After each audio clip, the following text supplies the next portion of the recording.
And now this is an Alchemy event, and it's meant to be all about these event decks. But it is completely free to sign up for, and you get rewarded with packs for getting 3 wins.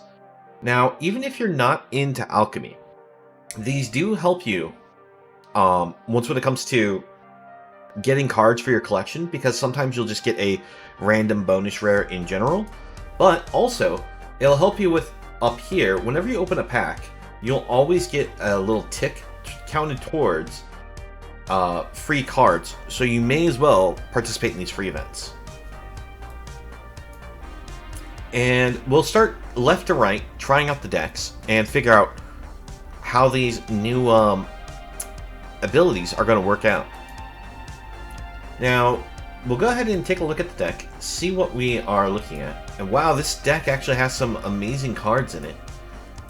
Because we actually get to play with Wandering Emperor and Tamiyo, and that's a really strong combination of cards right there. In fact, it's coming with Leyline Binding and all the lands to help make sure that you're able to play it well. That's really cool. So, these decks in the event are not underpowered. And I'm trying to figure out, like, what's the actual new Alchemy cards that are supposed to be helping this out. So, we're looking at Nantuku Slicer. Okay, this is worded a little awkwardly. So, when this enters the battlefield, you return target card from your graveyard to your hand. If you kick it, you get to conjure a duplicate that is from our opponent's graveyard to our hand. If I'm understanding this correctly. And this is basically like an Eternal Witness, so except that you get a 4-mana 3/2 that you get to add any card back to your hand, so it's not bad. Let's see, we get Sell to the Wilds, search your deck for land, well, not search, but you seek a land, so in other words, you don't get to control which one it is. But after that, you then get a permanent card with mana value equal to the number of lands we control. Green Widow is one of those new domain cards that you can replay from your graveyard. If you replay it from your graveyard, though, if it were to go anywhere, it goes into exile. So you can't, like, flicker this and, you know, reset the board issue with this card. But this is another new Alchemy card. So, Wandering Treefolk has domain, seek a creature card, costs 1 less to activate for each basic land type among lands you control. And if you're not familiar with the seek mechanic, this basically means that it's going to grab one of the cards at random from your library and just add it straight to your hand. So you can't really control what it's going to grab for you, but the fact that it's just got a passive just activate mana to do isn't terrible, and it's still a 2-mana 2/3 with Vigilance, means it's not a bad body for its mana value. But that seems to be all the Alchemy cards for this deck. It's actually got very few in it. It'll be interesting to try this one out. Let's see here. From the open, this looks like a very keepable hand. We have the mana for Emperor and Crossroads, so we'll go ahead and try it. We have the draw, so this should... We have the option to either use this as a tapped Scryland, or we could play untapped. I think what we're going to do is we're going to lead with...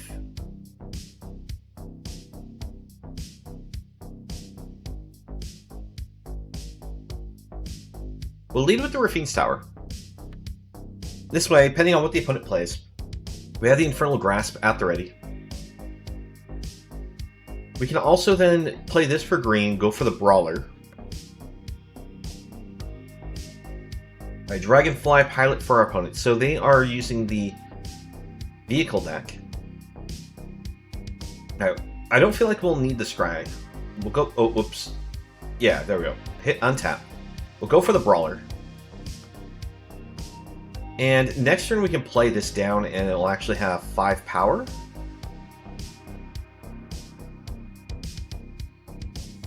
Then the next turn we can...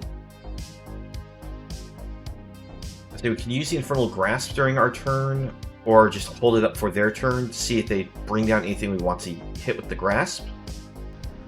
And the turn after that we have access to the Wandering Emperor. Alright, let's first send the 5. See if the opponent goes for a block. They may choose to block. They do not. In that case, let's go for Brawler. Just stay very aggressive against this opponent.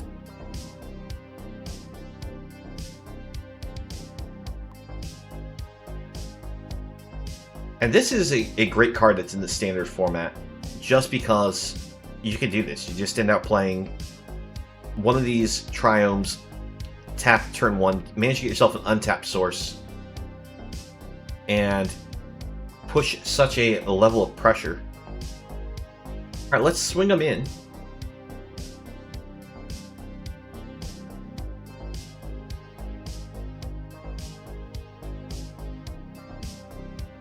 Now, I'm trying to debate whether it's going to be better for us to use the Infernal Grasp here or just flash an Emperor. I think what we're going to do is we'll just flash in the Emperor, give it first strike.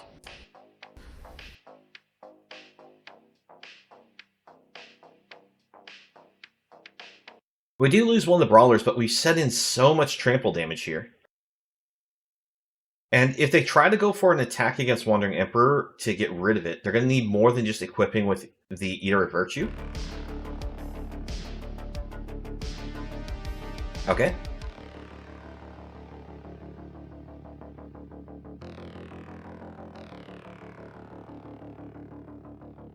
And that's not enough to let them survive here.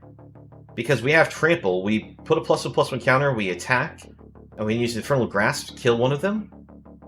So, that's going to be lethal. Oh, and the fact that we get another one, that's just...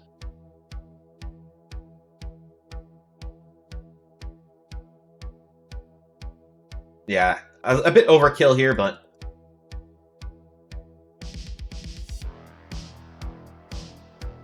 The crazy thing is, the only Alchemy card we had during all of this was the Crossroads, which is a good card because, you know, you get to choose the color, and you can choose either have it come into play tapped to scry or untap if you were on the draw. Otherwise, it's always a choose a color and then it enters battlefield tapped and scries.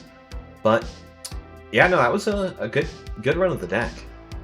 Alright, so on the open, while we don't have the Triome this time for the Brawler, it still actually seems like a pretty good hand, so we'll keep it.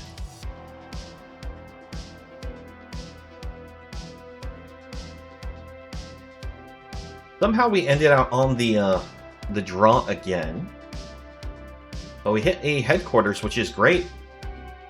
Because now we can bring down the Black Source. Brawler will be a 4/3.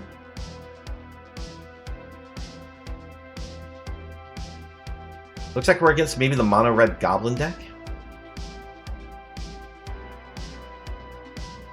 Okay, so we have access to Binding.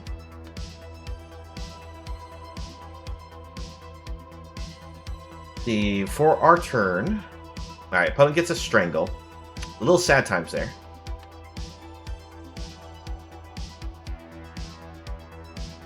I think I'm going to hold off on using Binding right now, and we just go for the Treefolk.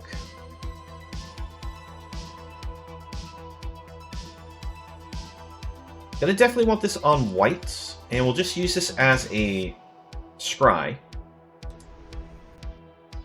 Do we want Tamiyo? Tamiyo's really a good card.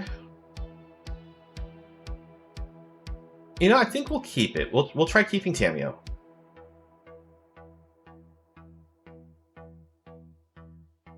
We could always pitch Herd Migration to get ourselves a land.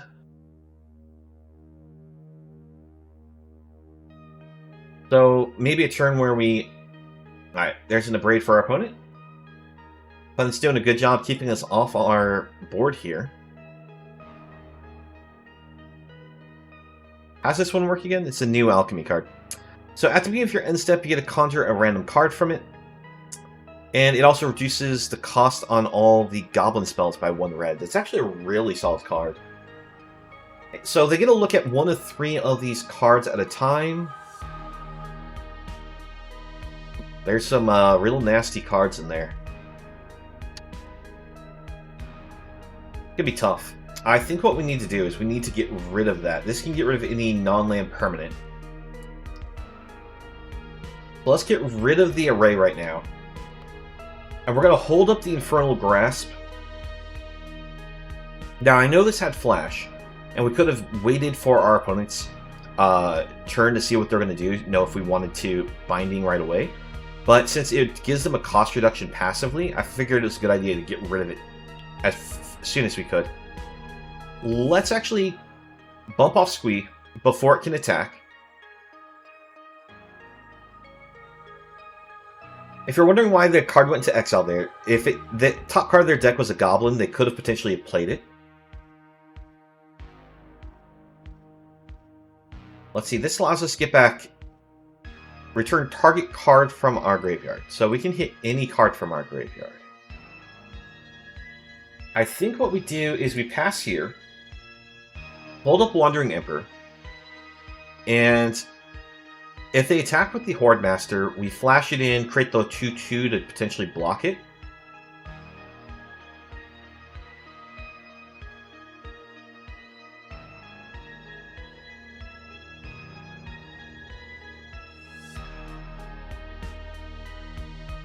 Alright, Twin Shot. It does hurt a little.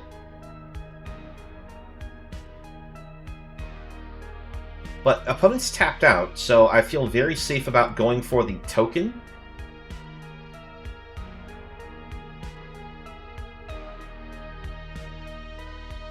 Alright, and we cause the opponent that they can play that until the end of their turn. This is just sadly a tap land for us, but we can still play this.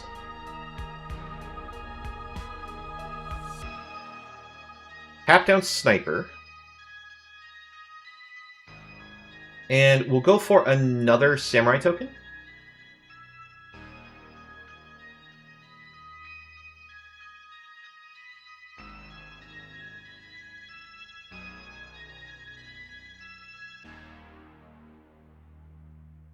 The opponent has 4 cards in graveyard. They need 1 more in graveyard to be able to use Squee. Okay. So we do lose Wandering Emperor, but we can bring it back with Tamiyo.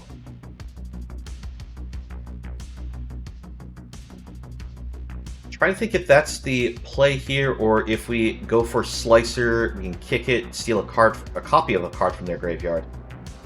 Let's go ahead and try out the new card.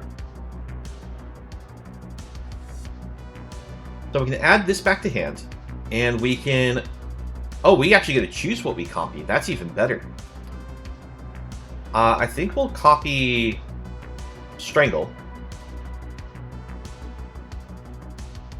I thought it was maybe going to make it so we just copied something at random.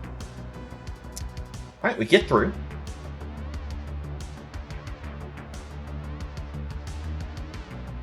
Now, copying Strangle means that we copied the sorcery spell over the instant speed spell, but I figured that was still fine because it makes it so we could potentially play it and still hold up one of our other removal options here.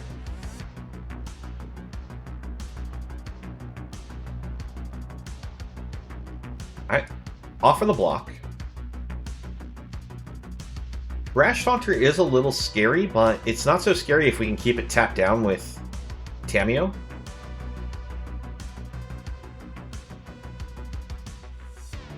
And we'll send these in. At this point, I'm fairly certain we have the Goblin matchup here locked up. They do have the gate here to seek a card. Well, I'm not too worried about them seeking something. They replay the Squee, we can easily handle that.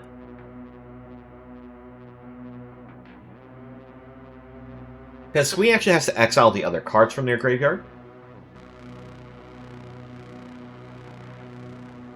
Flash in the Emperor.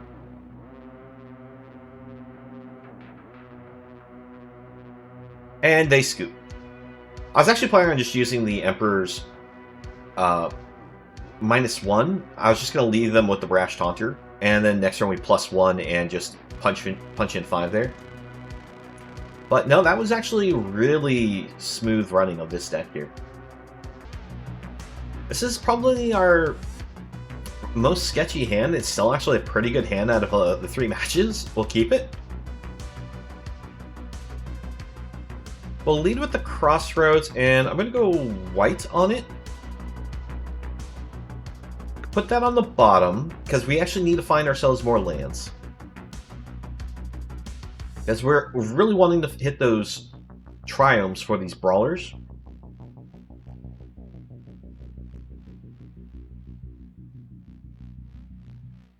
Okay, so I'm still not sure which deck they are exactly. I think they're the Goblin deck, but they could be a different deck. Because I think there was 2 different decks that had the Goblin Trap Finder in it. Well, we hit ourselves our second brawler.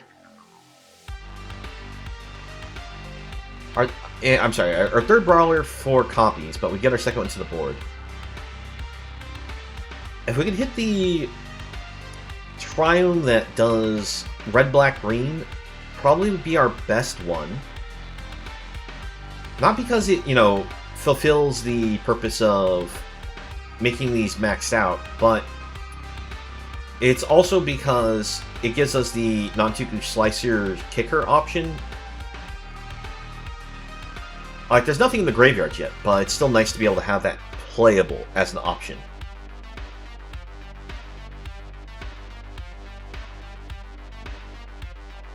Alright, let's go to combat, attack with these first, see what the opponent does.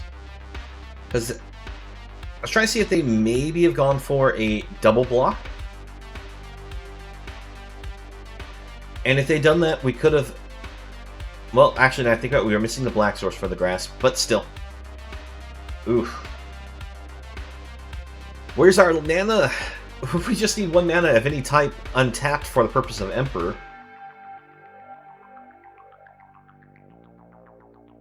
Opponent definitely representing a sizable force here. And we are bricking hard. Oh boy. With them having double Lord here, it actually does make all those Trap Finders very dangerous for us. Because if we do manage to go with the idea of maybe double block killing... Oh, and then they hit the Construct that gives them all perpetually +1/+1. Oof. Alright. Let's see. 4, 8, 12...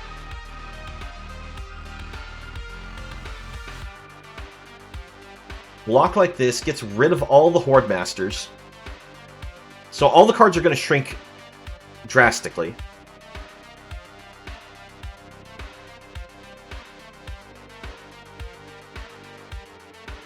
They didn't hit a sink. Wow, we hit a dig up. We're going to use this to go search for a basic land. Make it the swamp, I suppose. And we pass it back.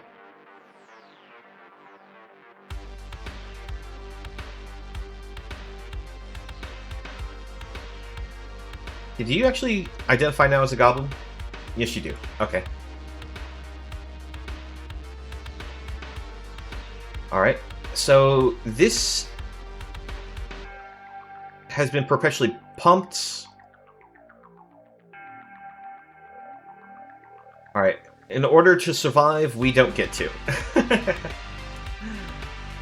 Well done, opponent. Because my best block would be to go for it here and do this. Or, you know, kill the Horde Master, block the 4/3. Either way, we still take more than to be lethal. Our best block was technically block the 4/3, kill Horde Master, but we were still going to take too much to be lethal because we lose 2 life for the grasp. Oh well. Sadly, the one time we lose with this deck is because we just end up short on mana. So, black, red, green dragons. Green splashed specifically for Derriga's Shivan Champion, which... So, at the beginning of your end step, conjure a random card from Spellbook into an exiled face down, 3 egg counters on it. So, Derriga's lay some dragon eggs for us, and they can hatch into a number of terrifying cards. And they all are actually terrifying, with the exception of Black Dragon. Red Dragon's still useful because of the bolting ability on it, so... Okay. This could be interesting. And we all know how Zeotora works, because we've played with it before. You get the Wrathful Red Dragon, which makes it so that way all of our dragons have, if they take damage, we deal damage to any target that is the dragon. Ravaz to help us ramp and also play dragons from Graveyard. Breath Weapon deals 2 damage to each non-dragon creature. So we have a sweeper in the deck. We have Orb of Dragonkind, which mana of any color instead of now just only red mana because of the alchemy change to it. But it also makes it that way any dragon you play with it gains haste until end of turn. We get Liliana. Darigaz's Whelp is a card that's new. So 2 mana, 2/1 flyer that you can kick for an extra 2. When you draw a dragon card, it perpetually gets +1/+1. When Darigaz's Whelp enters the battlefield, if it was kicked, you get to seek a dragon card. And then Darigaz's Whelp and that dragon card perpetually get +1/+1. That's kind of an interesting card. Now, again, Seek means that we don't get to control which dragon gets added to our hand, but it is great for the fact that it will perpetually give it +1/+1. Just like how Fearsome Whelp is great, because at the beginning of our upkeep, we'll be able to perpetually make it so that way all of our dragons cost 1 less to cast. Now, this does mean that we can make the Dragon Whelp become only 1 black mana to play, but it doesn't reduce the cost of the kicker, I don't think. So, it's always going to be 1 black and then an extra 2, regardless of how many turns a Fearsome Whelp may have reduced Whelp with the perpetual 1 less. I think that's how that works. We'll have to see with how the games work. But some serious power within the deck. Let's go ahead and give it a try. Alright, on the open, a little bit slow to the board, but we have backup Ravaz and we have an Orb, so we'll keep this.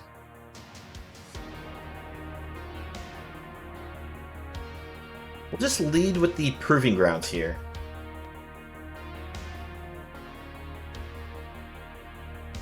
Okay, we're going to take 2. I was thinking, it's like, what's the odds that, we need the Sulphur Springs here, but we'll land past to the opponent, see if we cut down the Sergeant.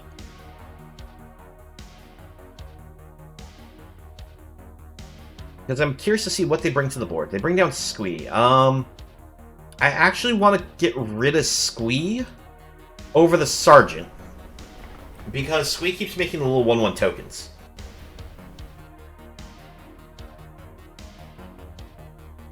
Well, get out Ravaz.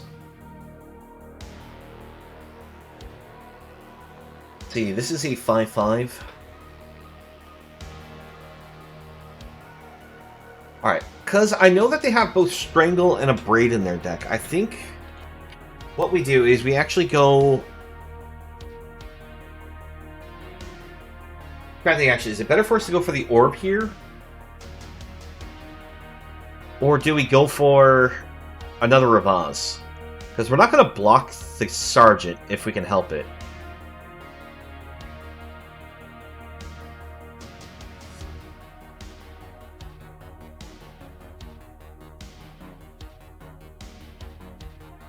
I think what we do is we still go for the Ravaz. Because if they go for the burn spell to kill it, they might not be able to put more goblins to the board.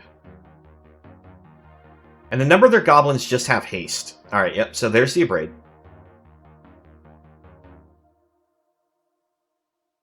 Yeah, the goblin deck just runs so fast, and it's really hard to handle. Alright, so go for the Springs, bring down Darigaz.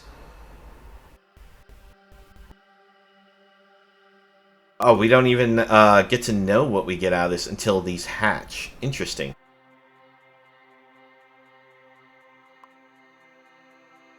So we can't even plan around what card we're going to get from this. I guess it's actually kind of a good thing that, you get to figure out what it is after it hatches. So, because if it's going to be a pick 1 of 3 later, we don't have to go all in yet on it.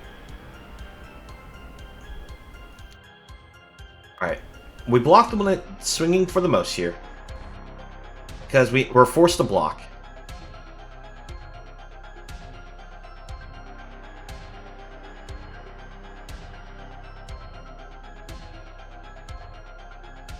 They hit a Trap Finder.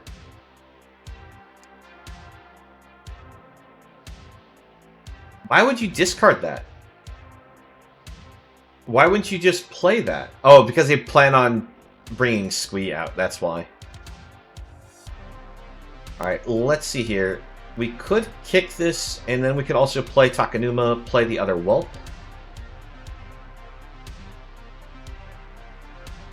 That's not quite what we were hoping for.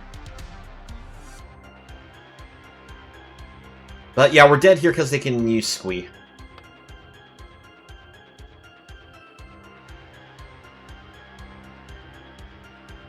Actually, we're just dead here in general. Oh, well. Sadly, we didn't get the Sweeper from our deck, which is what we have to draw for playing against the Goblin deck. Alright. Well, let's see. We're going to start with a Cut Down. We have the Whelp and the Devastator. I don't know how great this is going to be, but we can go ahead and give this a try. I'm one rare wild card away from the blue deck. Oh, well, good luck. I mean, like I mentioned, if the only thing that's really necessary for that mono blue deck that's a rare is really the Jhin, the other cards are just, you know, icing.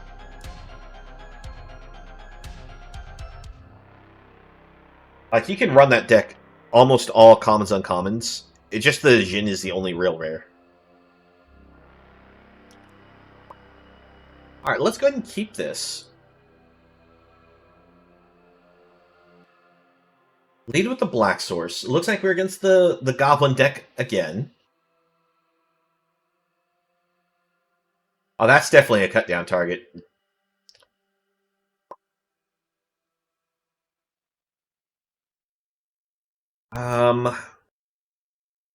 I'd like to play the Whelp, but at the same time, I want to really kick it, considering we're just so flooded. So, let's see here. You know, I think I'm still going to play the Whelp. Gotta play the protect our face game against all of their hasty threats.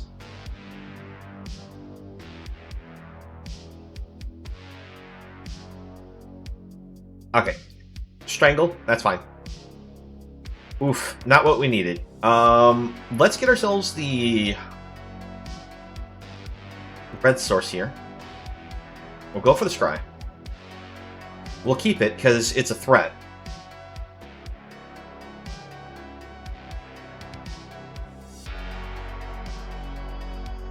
I think we may just hold up Crucible to discard during our opponent's turn. I think that's going to be the better option than going for Devastator. Because we can only do Devastator 3, which is still in the range of all their 3 damage burn spells.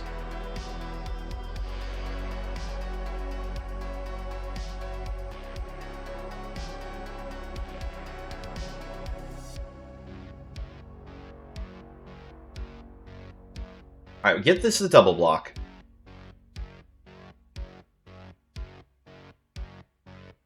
We'll go for Derigaz. At this point, I don't think I take the block against the Construct, because Construct's already run its course. Okay, now if they swing, I block with it, because they don't have any interaction. Alright, we Dragon's Fire right away. We don't need to reveal anything, or say the 5/5 in play. I want to get this off the board, because if you're not familiar with it, the Battle Cry, or Pack Tactics Battle Cry creates 1/1 red tokens, and then they have the ability to just give all their creatures +1/+0 in haste with it. It's a little too dangerous to leave on the board. We're going to hold off on playing Devastator still. Next turn we'll probably be playing the Devastator. I'm holding back on the defense because I think we have a advantage with these eggs that are going to be hatching soon. Really? Okay. Wasn't expecting that. It looks like they're giving this to GGs because they're playing on scooping.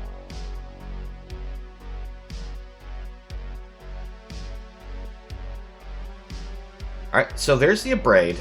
I figured they probably had the spell, but going to be relying on the eggs to give us that victory here. Let's see. 1, 2, 3, 4, 5, 6. And we'll get in.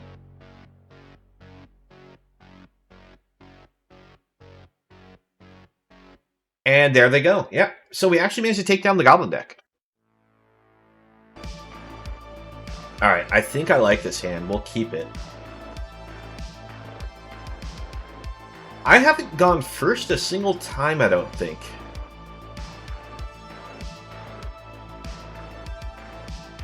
Like, this whole event for today, I don't think I've gotten to play yet. We'll take the Scry. I kind of still need lands, so I'm going to keep that on top. And this can be a land of any color, so not terrible for us to keep.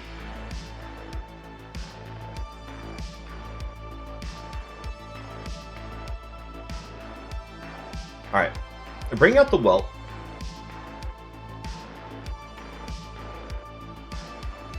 I'll be honest, I made a misplay. I was planning on playing the Crucible here, so I could play out the Fearsome Whelp.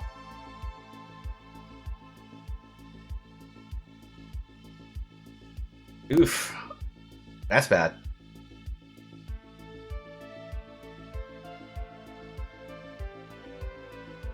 Alright, we take the 3.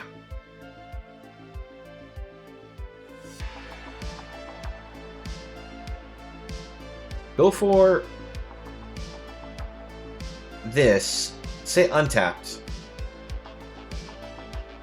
Bring out Rivaz. Pass it back.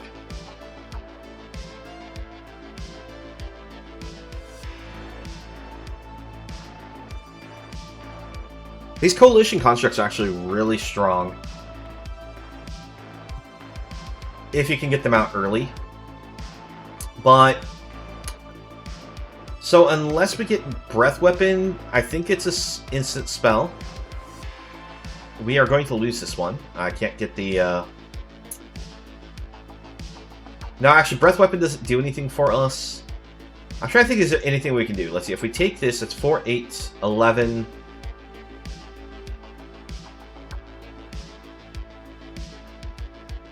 Trying to think. Let's...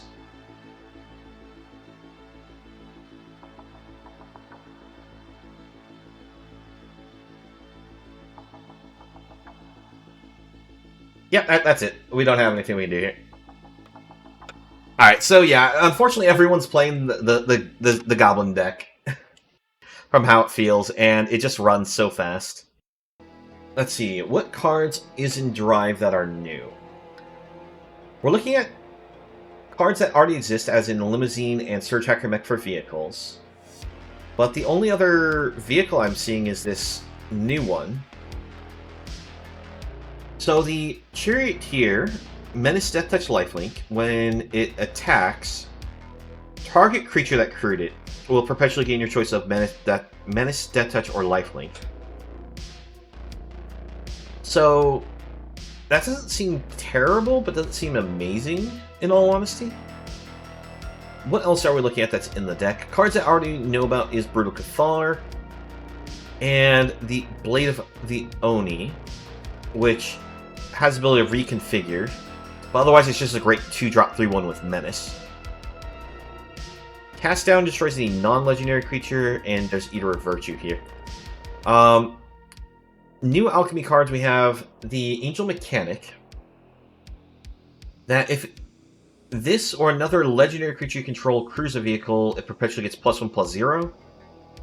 Our other legendary creature that it gave us is Rezug, the Bone Cobbler, where target creature card in your graveyard perpetually becomes an artifact. You may cast that card this turn. So target creature card in your graveyard perpetually becomes an artifact, you may cast that card this turn. The only thing I see that's a strong advantage of that is the combo with the Brutal Cathar. Because when this comes into play, you get to exile something, and it won't matter if it's a creature or not. Now, when it's not creating a token copy, so it would day-night shift. When it transforms, does it transform into a creature, or does it still stay as an artifact that's not a creature? That's got me actually asking some serious questions.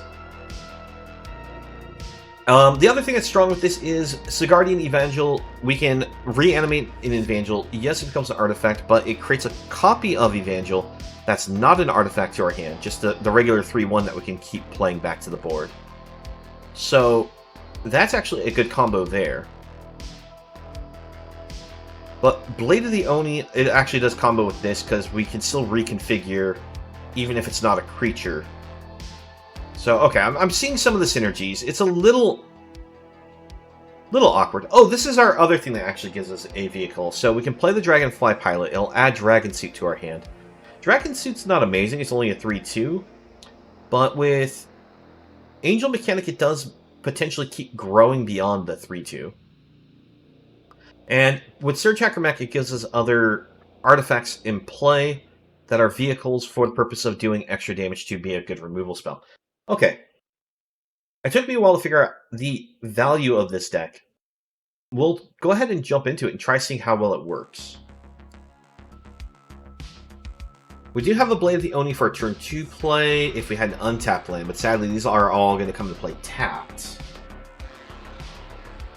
But turn 3, we can bring out Chariot. Turn 4, we can bring out the Angel and then attack with a Crude Chariot. That doesn't seem bad, so we'll keep that. We're just going to have to hope the opponent doesn't play the mono red goblins and has the Abrade. Oh, looks like we're maybe against the dragon deck.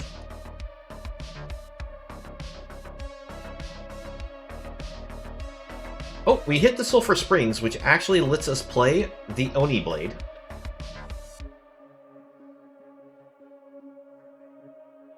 Oh, it looks like our opponent may have the Cut Down. I think that came in their deck.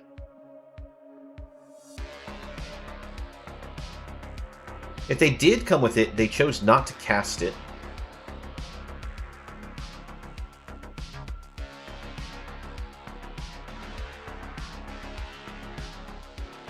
Okay, so Daragaz as well can't block us. Okay, so they do have the Cut Down.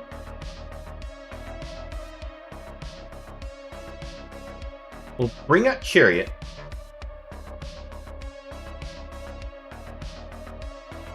Next turn, we go for the Mechanic, Crude Chariot, and try to punch in for some damage, get some lifelink. Trying to think when it comes to the Mechanic, though. Do we go with the... Which one of these keywords do we go with? I think we start with Menace.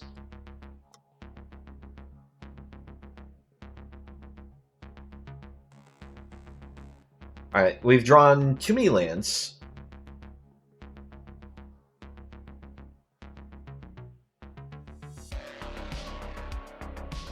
Let's see. Go with Menace. Now I'm choosing Menace to make it harder for our opponent to block. Because if they do have an answer to the Chariot, we're going to want this to be able to potentially still be able to attack and make it harder for them to block. Now they do have the flying creatures, so they could still present blockers.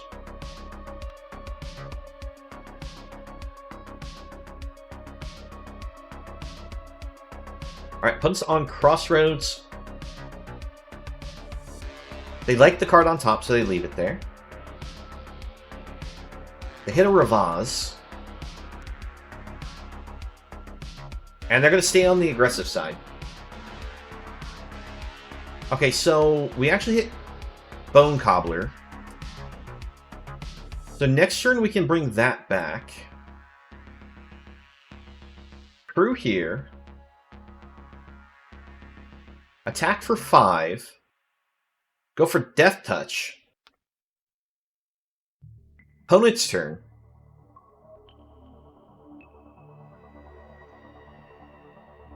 Now, Bone Cobbler allows us to bring this back, but we won't be able to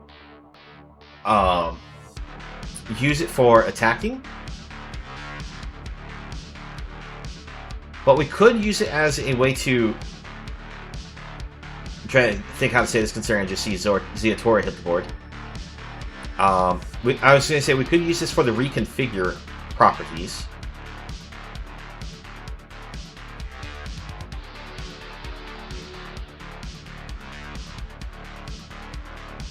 Alright, so they're going to kill off our mechanic.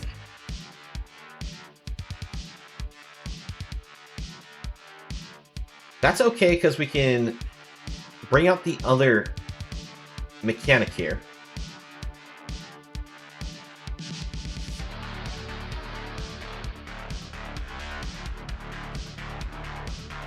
They still seem to have mana open for something. I guess they have another cut down here. Because we were just playing their deck, so we have an idea of what was all in the opponent's deck.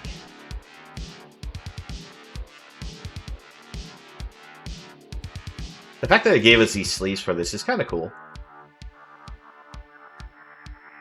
I guess that's actually one way to tell, like, you know exactly what your opponent's deck is from the start. You can just take a look at the sleeves since it auto-equips the sleeves.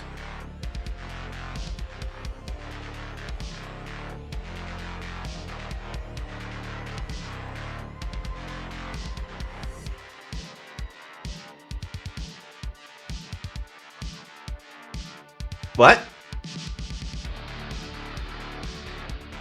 I was immensely confused by that. I think they tried to target our creature, and they accidentally targeted their own, because they're trying to use the effects to reveal or choose a dragon in play.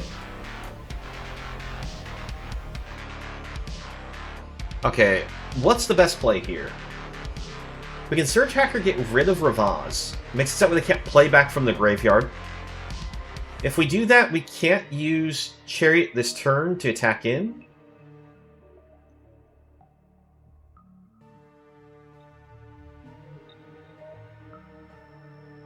So, let's see. Let's go for bringing this back. Play Search Hacker. Get rid of this.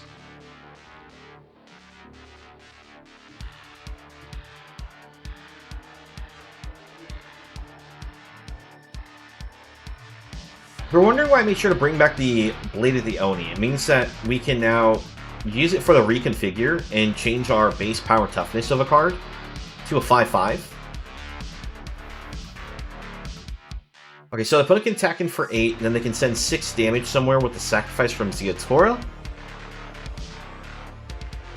I don't know if they do that or not.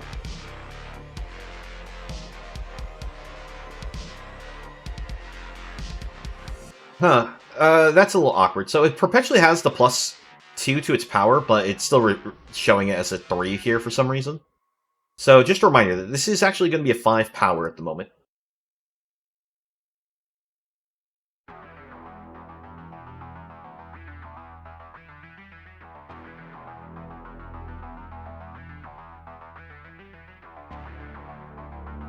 So our opponent is just moving to end step, holding both back as blockers. We bring out the Angel. We activate Blade of the Oni. Use it on Bone Cobbler. We crew with Angel. Because this one has a crew requirement of 4, we can now crew it with Cobbler. We can send both of these. They both have Menace. We will go for the Menace on the Angel. So they have to go for a double block. Both of them are swinging 6, so they're going to probably block Mech, because this has Death Touch. We get rid of the Dairy Gods.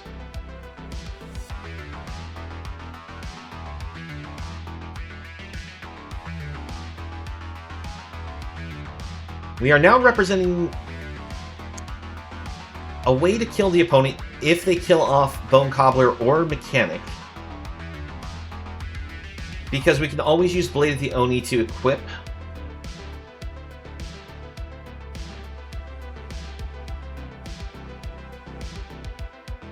We still have Chariot also.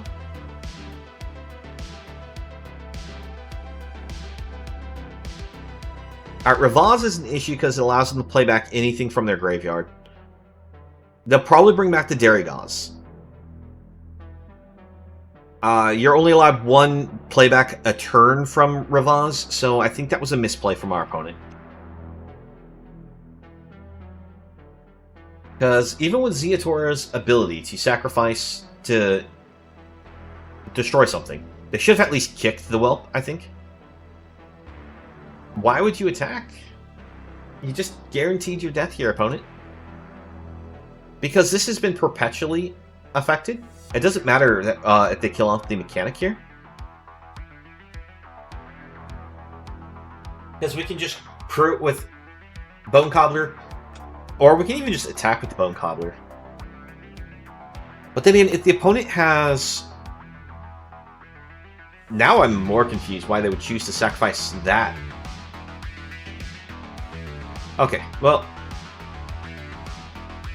let's go for Bearer of Blades. We hit the Limousine. And opponent skips up. So, I played Bearer of Blades, by the way, just to make sure we could crew this and attack with this to make sure we could get the damage through, regardless of if they had the Dragonfire. Because they had all the extra treasure here if they had another Dragon's Fire, and since they had the 8 power body, they could have killed either one of these as they attack. So, I mean, it was a little tricky match. I do think it's got some fun interactions, but it is definitely not the most straightforward deck. Trying out all these decks is actually kind of cool. You're going to see some interesting deck designs you may not have thought about, because even if you don't play an Alchemy, one of these are just kind of interesting decks to just mess around with. And since they're completely free to play with right now, and you get, the pack rewards, you may as well do it. Okay, so from the open, this seems keepable. It's a little slow going for the pilot here since we don't have an untapped white source, but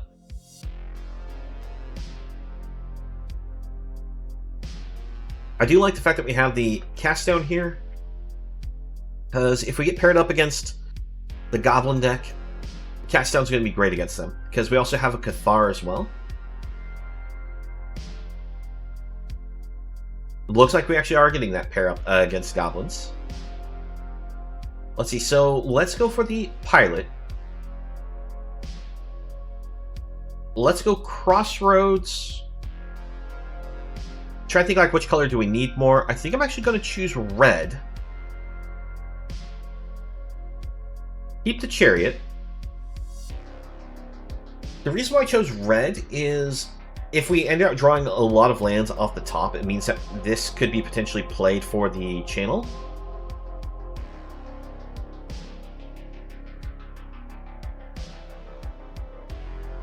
I put in place a Trap Finder.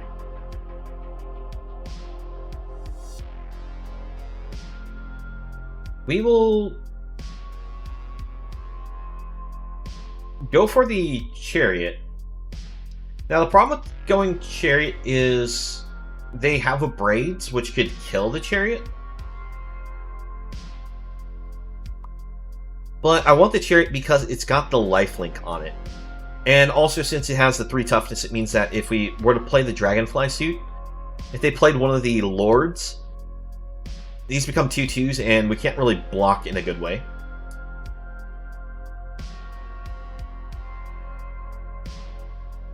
Alright, the opponent comes in, we get a block with the Chariot. Crew it up. And block here. So we net positive on life in that exchange. Go for the Crucible of Defiance here. Go for a crew. Swing. Go for the Death Touch.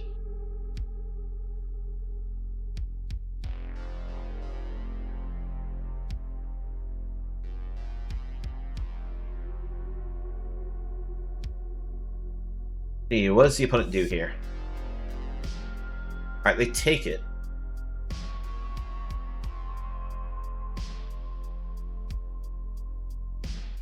Do we just go Brutal Cathar? Yeah, I think what we do is we go Brutal Cathar here. We get rid of the token. This way, if they, you know, kill our Cathar off with a spell, we can... don't give them back anything.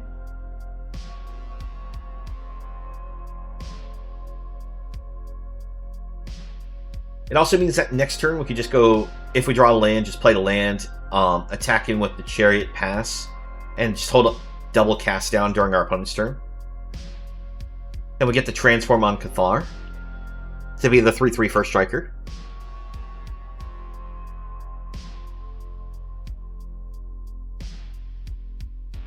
Alright, Battlecry Goblin for our opponent. And they already scoop it up. So that meant that our opponent probably didn't hit any of the Abrades or the Strangles there. So, I mean, from what I've seen so far, the Goblin deck has been one of the more consistent ones. And we kind of stopped them pretty hard in their tracks here with this Lifelinker. Alright, so it does actually come in advantage because that means Crossroad can come to play untapped. We can get Dragonfly on turn 1. We could then play this on black, get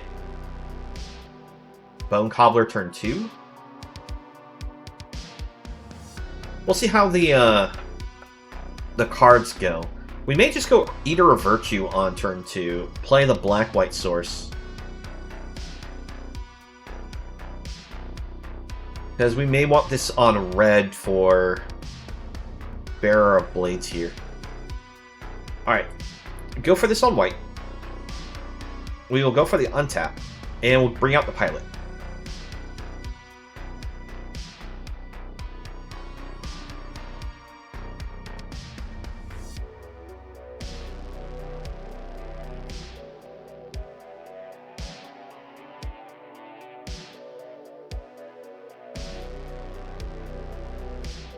Yeah, everything looks so like intricate and detailed, and then this guy here just looks so plain and flat. It's so weird. Alright, so we get caves. Let's actually go ahead and bring out the Bone Cobbler. And we'll send in the 1, because I don't think the opponent's going to block with the Whelp.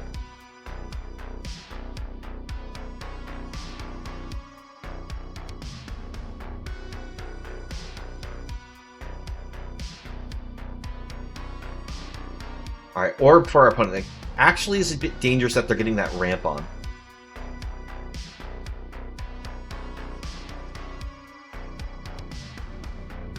Let's go for the Dragonfly suit.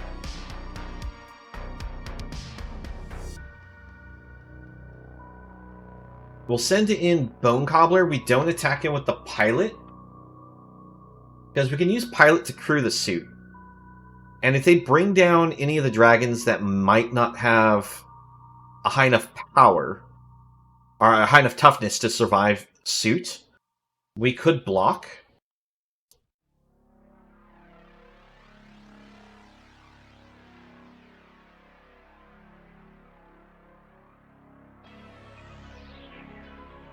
Alright. Gonna trade off the suit here.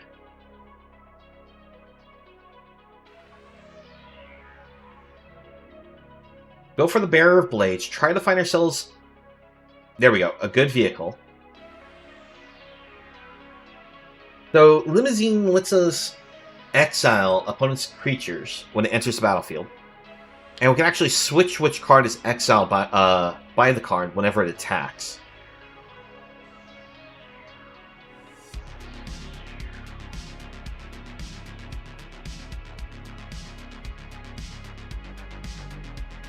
Alright, Surge Hacker Mech.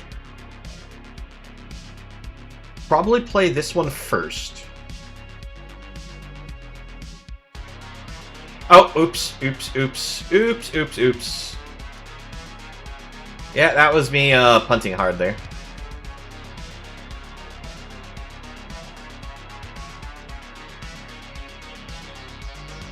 The I meant to click the 2-1 whelp with this, not the 4-3, because after all, mech doesn't do it to kill the 4-3. Still probably was a better play to actually go for the limousine. Let's see, are we dead here? That's... yeah, that's 7, 8, 9 exact. So if I had actually killed off the 2-1, we would have survived. So my misplay here is what does this in. So we actually played against this one a couple times already, so we have a good idea what the cards do. So we know that the new cards from Alchemy is this construct. That means that when it enters the battlefield, you choose a creature type, and in this case you choose Goblin always. And it'll perpetually give them all +1/+1 to the ones that are in play and in hand. The other card that's Alchemy related is the Trap Finder. When this one dies, you get to seek a card, mana value 3 or less, perpetually gains haste, costs 2 less, but you have to sacrifice it at the beginning of the end step. Oh, I actually didn't know it had Mirror in the deck, because we never actually saw the opponent's draw it. But also, the other new Alchemy cards is this Array. We actually did see this played once. We successfully had an answer for it in that match. But this one's really dangerous, because you'll keep getting Goblin threats. So if you play against Control, you'll be able to keep generating all sorts of good Goblins here. So I don't think there's a single Goblin in here that I think is terrible. This is probably the worst of them. It's still not that bad. Especially considering the enchantment here also passively makes it so that way all your Goblins cost 1 less to cast. So this is going to be probably a very powerful deck. I actually don't know why the Hostile is here. Considering this card I don't think is very good because it's only sacrificed at sorcery speed. If you could sacrifice at instant speed, then I could understand this. But at sorcery speed, I don't think I'd ever really want to sacrifice any of our Goblins. I guess there is a small chance where you want to sacrifice a Goblin so that we had enough cards in graveyard to bring back Squee. But that's very situational. Let's go ahead and run it. Okay. So from the start, I think we have actually a pretty good keep. And because since we don't have a turn 1 play, we can easily play the Gate Town to Tumble Down. And then turn 2, I actually want to go with these Sergeants over Battlecry Goblin. Because this is actually better to be played in the later part of the game, not immediately. And a lot of people forget that and accidentally lead with this card.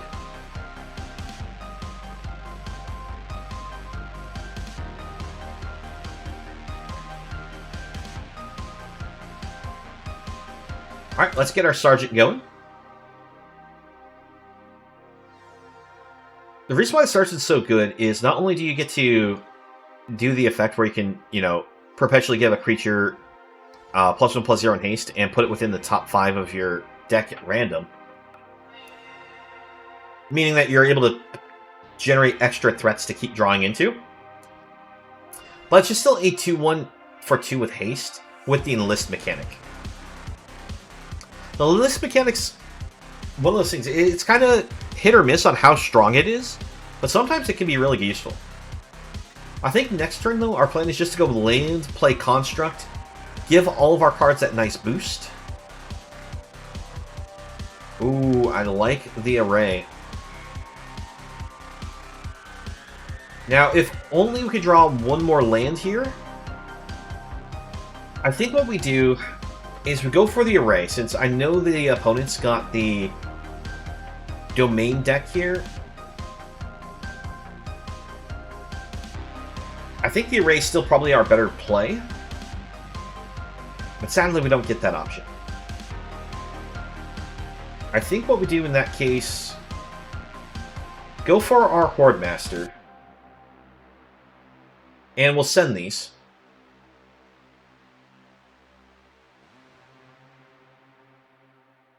Come on, 1 drop. Nope. Oh, that was another of our enchantment, wasn't it? Well, I don't really feel like we need duplicates of the enchantment. Alright, opponent drags us. Unfortunately... Okay, so we did hit a Squee. Unfortunately, we lose a land, but... Squee gets to come to the board and start becoming a menace.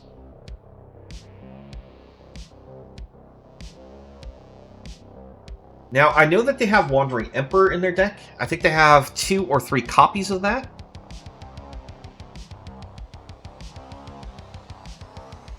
Let's see here. So we can use a Braid. We can get rid of one of the Tree Folks. But I think we just want to go for the Array here.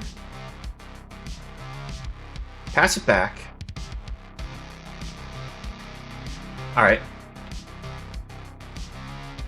Wily Goblin's probably not what we were hoping to get here, but I think we'll still take it without complaining. Because it's effectively a free spell if this remains in play. Now, they do have the enchantment that can lock up any non-land permanent.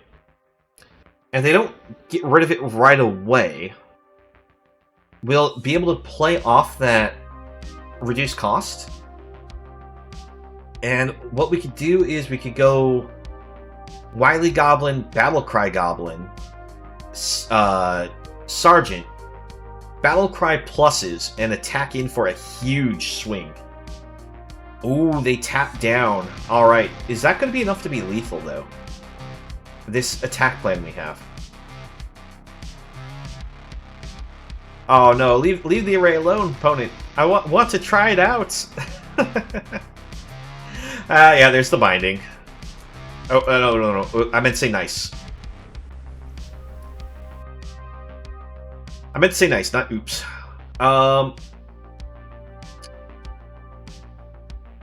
Let's see.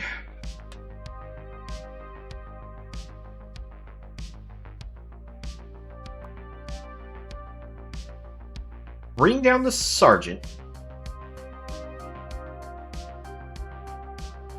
Bring down Wily Goblin.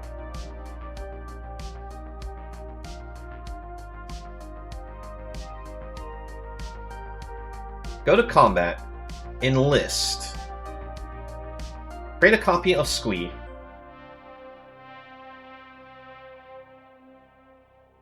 That way we have a 3/2 version of Squee. And we'll pass it back.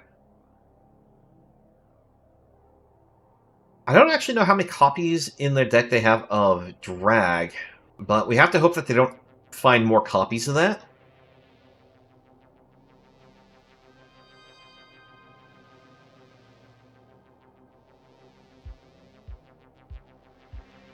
Try and do my best to set up a good turn for Battlecry Goblin. And maybe just suddenly end the opponent. Sadly, the turn that we had best opportunity, they took away our Influx Array.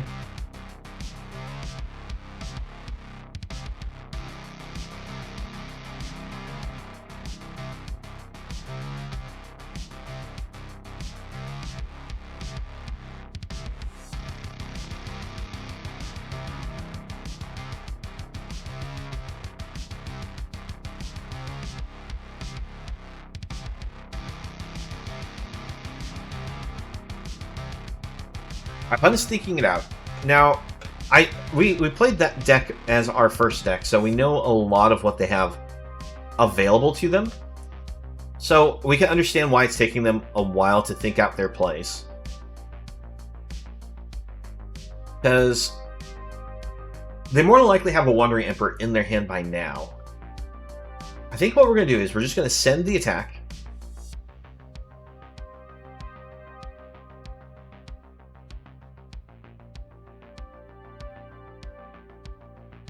We'll see what the opponent does here, because we have a Braid to kill off Tree Folk. If they went with the try to flash in, save it plan with the Emperor.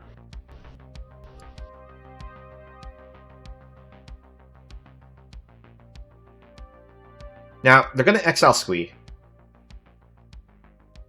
We will burn here, use Twin Shot, get rid of Emperor.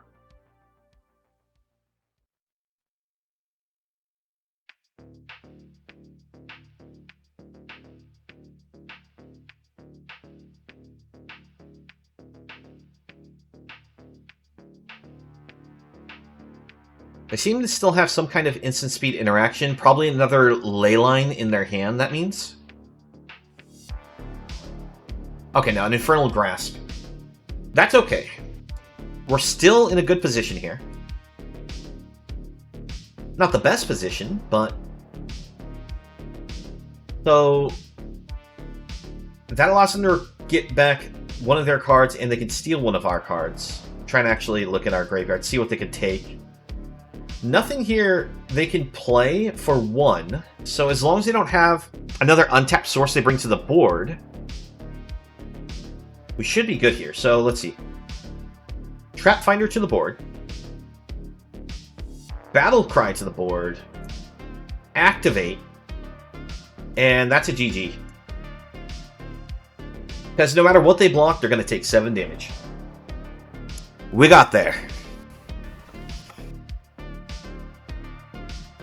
Yeah, so the best block is against Battlecry Goblin since it's the most damage, but it's 2, 4, 6, 8, 9 damage. So even if they had like a cut down, they'd still be short. So let's see, we have ourselves a pretty decent hand. We'll keep this. The Goblin deck actually is really cool how a lot of these cards interact. And it actually feels like this is almost like a Pioneer level of power that you get from your Goblins. And Pioneer Goblins actually is pretty strong.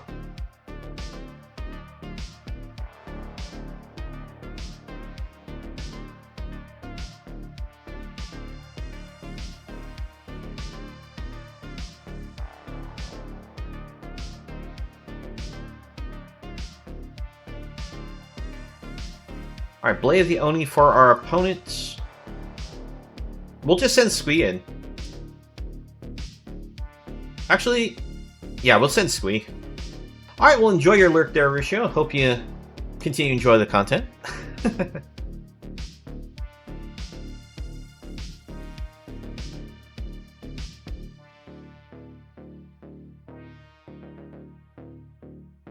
Alright, more Blades of the Oni for our opponent. Bring down the Horde Master. Send the 2 attacks. Our goal is just to keep pressuring the opponent as much as we can.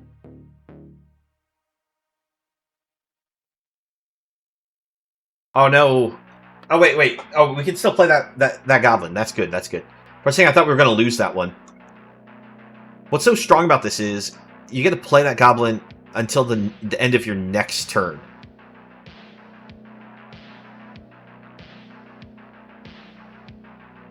So I think our play is Battlecry Goblin, Battlecry Goblin.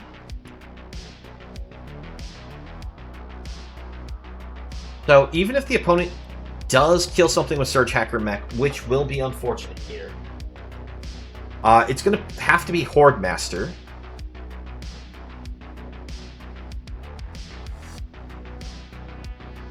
But we still get a lot of power through these Battlecry Goblins. That's a shame. I want that land. Because if I'd gotten that land, I could have played Fable, activated the Goblins.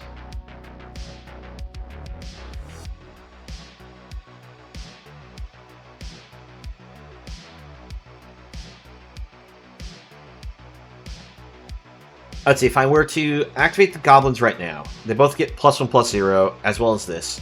Then I can get the Pack Tactics attack in. Then I can do the pump again. How much damage would get through? If they block a Battlecry Goblin, blocking 4, that's still 4, 5, 6, 7, 8, 9. But then we are only having a couple threats. I think it's still worth going. Activate.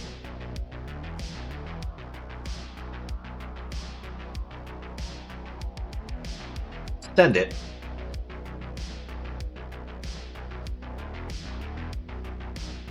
Oh, actually, I forgot. It's 2 tokens because there's 2 Battlecry Goblins. So, my math was off. They can't crew with the mech, so they don't lose anything here. But we're going in all damage.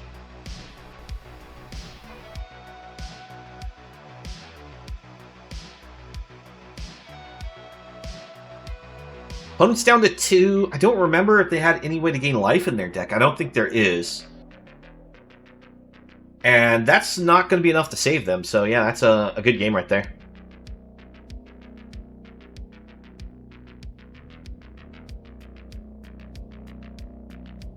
Yeah, I mean, the opponent did everything they could to try to, save their life. They blocked with these every time that we attacked in. They used the mech to destroy something. They brought down Bearer of Blades. So I have to give credit to the opponent. They tried their best they could with their deck, but this Goblin deck is just stupidly powerful. Alright, this is a little land heavy, but we have Battlecry Goblin, so I think I'm still willing to risk the land heavy hand here.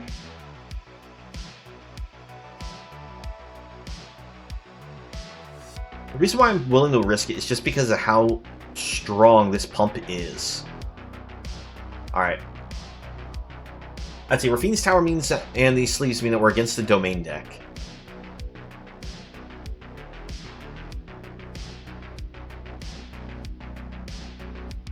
Go for the Horde Master.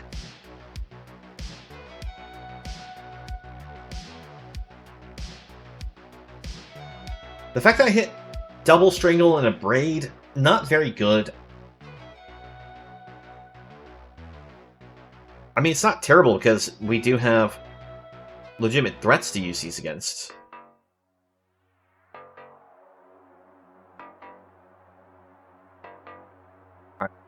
Battlecry to the board. Normally like to try to save Battlecry until we can get, a better board state for it, but gotta keep the tempo going.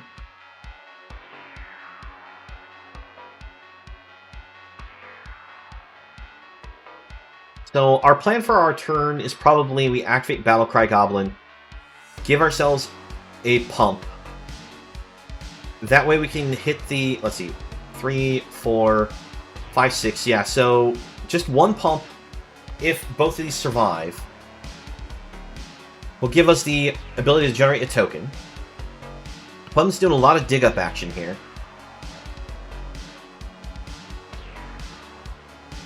Alright, I'm not going to bring out Fable, just because I'm going to go with the...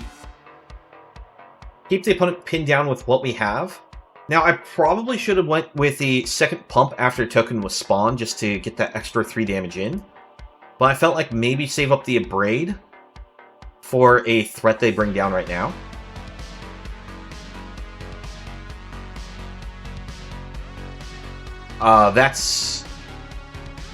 That's the end of you, opponent. I'm sorry. Yeah, that's a good game. Oh, oops. Oops, indeed. Well done, opponent. I forgot about Binding being able to be played for 1. Alright, we go for Fable. And we attack in. So I am actually kicking myself for not taking advantage of that 3 damage I could have done to the opponent. I went for Fable over Construct because Construct will only give the Perpetual Plus to creatures in play or in hand. If I do it early, it ends up missing out on the hitting this token. So we actually get better damage for this next swing.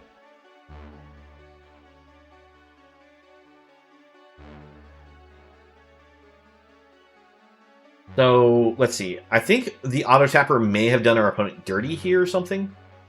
Because they aren't representing a potential Wanderer here.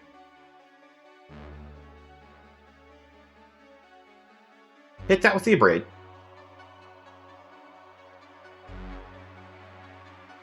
Discard these. And that's double Construct. Goblin. And Goblin. Now this time it is a good game. Because there was no pauses, I knew that the opponent didn't have another Binding. So, if you're actually looking to participate in this event, I mean, all of these decks were really cool. I actually really like the Domain Domination deck, personally. But if you're looking for the one that has the most power, Goblins just easily crush. They're super fast, so you don't have to, if you like quick games, we'll have you in and out of this event very quickly. And I have to say, the level of just how all the cards synergize is just crazy. So I hope you enjoyed the event there. Now, I also admit, we ended up completing this event very quickly. I thought this would take us a little bit longer. Because like I said, we did 3 games each deck. As a reminder, Domain Dominion did 2-1. Dragon went 1-2. Drive to Win went 2-1, partially because of a misplay on my last game. And the Goblin deck just had an easy crush of 3 wins. But if you're looking for the most complicated deck, Drive to Win, and it's actually kind of a cool deck. If you're looking for a deck that just it fits the most control aspect because you like playing control decks, Domain Domination, and even though it's got control aspect to it, it had a lot of fun cards in it. Dragon's Roost, it's cool because it's dragons, but it's just not very powerful. It's not quick enough to deal with the goblins, and it probably wouldn't handle. It didn't really handle the domination's control. I think its only best matchup out of all these is Drive to Win. So I don't know. Take it how you will on that. Thank you for watching the video. Please leave a like if you enjoyed and subscribe for more content. If you'd like to join me while I stream, you can find me on Twitch, the link below. I hope to see you again in the next video, and have a nice one.